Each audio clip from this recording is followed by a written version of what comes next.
उगवता मनु काळ उगवता मनु काळ जळे जुलमाचा गजाळ जागे पारे श्वासावरी कळ्या साऱ्या मरणादारी मनगटाच्या जोरावरी भाजे हवळा घरावरी कुठं शोधू लोकशाही लोक मेले उरली शाही गेला देशाचा पराण सोडवा सोडवा संविधान सोडवा जनांचं विधान सोडवा।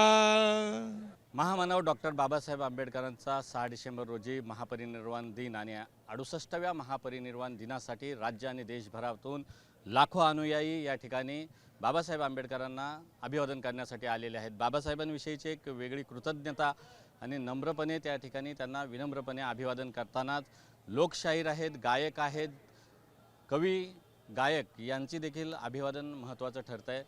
महाराष्ट्रामध्ये नव्हे तर देशामध्ये आणि जगभरामध्ये विद्रोही लोकशाहीर म्हणून ज्यांचं नाव आहे लोकशाहीर संभाजी भगत हे न्यू स्टेट महाराष्ट्रावर जोडलेत। सर, काय सांगाल, बाबासाहेब आंबेडकरांना अभिवादन केलं, काय भावना आहेत आजच्या दिवशी? महाराष्ट्रामधले जे सगळे शाहीर आहेत, लेखक आहेत, कवी आहेत, कलावंत आहेत, विचारवंत आहेत, यांच्या वतीनं मी महामानव डॉक्टर बाबासाहेब आंबेडकरांना कोटी कोटी प्रणाम।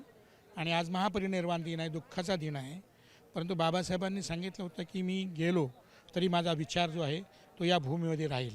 आणि मला वाटतं की या भूमीमध्ये एक भीमबीज आहे। किती जरी या देशामध्ये संविधानाची कत्तल करण्याचा प्रयत्न झाला तरीसुद्धा हे बीज पुन्हा पुन्हा हे उगवत राहतं आणि आम्ही त्या बीजाचे अंकुर आहोत। आम्ही जे गायक सगळे आहोत त्या भीमबीजाचे अंकुर आहोत आणि या अंकुरांना जे काही आता काम करायचं आहे आम्हाला पुढे। आज देशामध्ये संविधानाची पायमल्ली चाललेली आहे। आज देशामध्ये संपूर्ण बाबासाहेबांचा विचार जो होता की बाबासाहेबांनी सांगितलं होतं की या देशामध्ये प्रायव्हेटायझेशन करू नका, राष्ट्रीयकरण करा, तर सगळ्या गोष्टींचं प्रायव्हेटायझेशन करून अंबानी अडाणी यांच्या हातामध्ये हा देश देण्यात येतो आहे आणि त्यासाठी वाटेल त्या कत्तलीसुद्धा हे लोक करत आहेत, धार्मिक दंगली घडवून आणत आहेत। तर हे वातावरण जर आपल्याला बदलायचं असेल तर याच्यासाठी डॉक्टर बाबासाहेब आंबेडकरांचा विचार जो आहे तो तळागाळात पोहोचवण्यासाठी आपल्याला प्रयत्न केला पाहिजे आणि आम्ही तो प्रयत्न करतो आहोत। बाबासाहेब आंबेडकरांनी जगातील सर्वात मोठी सार्वभौम लोकशाही या देशाला दिली। आपण बघतोय की बाबासाहेबच म्हणाले होते की हे संविधान जरी जगातलं सर्वात चांगलं संविधान असेल मात्र ते चालवणारे जर लायक नसतील तर ते संविधान वाईट ठरेल। काय परिस्थिती आहे सद्यस्थितीत, संविधान चालवणाऱ्यांची स्थिती काय आहे आणि एकूणच लोकशाही संविधानिक मूल्य पायदळी तुडवली जातात का?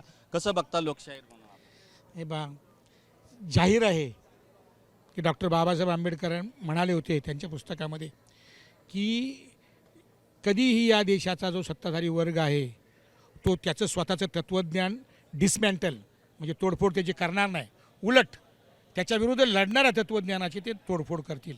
आणि अनेक जी गोष्टी आहेत की बाबासाहेबांनी बौद्ध धम्म दिलेला आहे, बाबासाहेबांनी मोठं तत्त्वज्ञान या देशातलं दिलेलं आहे आणि त्याच्याबरोबर संविधान पण दिलेलं आहे। बौद्ध धम्म आणि संविधान या दोन गोष्टी, या दोन्ही गोष्टी कशा नेस्तनाभूत करता येतील याचा रोजच्या रोज प्रयत्न आपण रोजच्या रोज बघतो आहोत।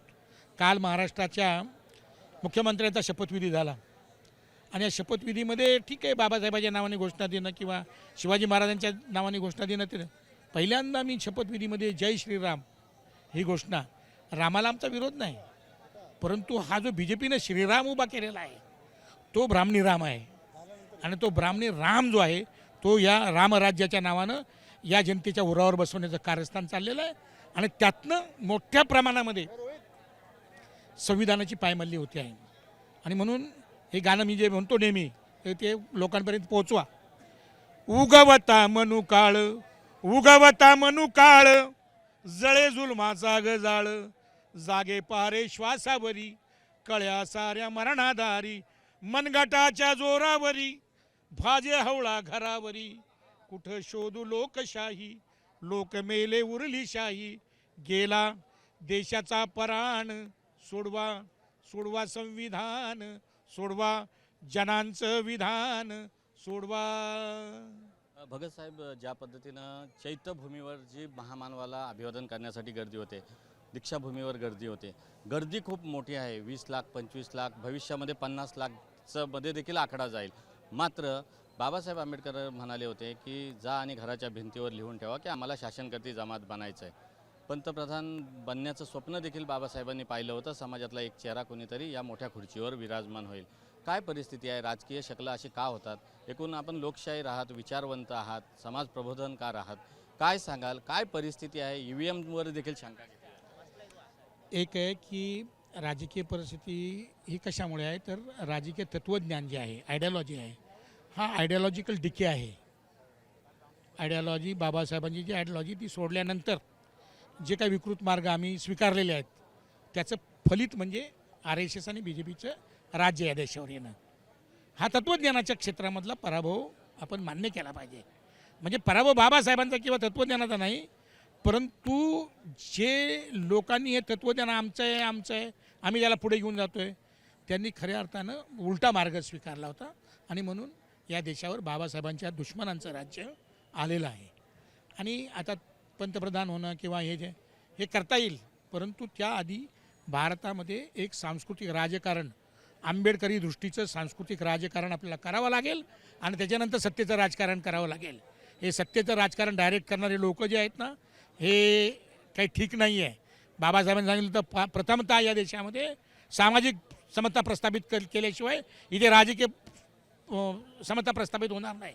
जरी मी एक मत सगळ्यांना देतो आहे, तरी या देशामधली अर्थव्यवस्था, या देशामधली समाजव्यवस्था ही इक्वल नाही. आणि तुम्ही राज्यव्यवस्था इक्वल, तर सत्ता जी येणार ती सत्ताधारी बनवत नाही, राज्यकर्ते बनवते.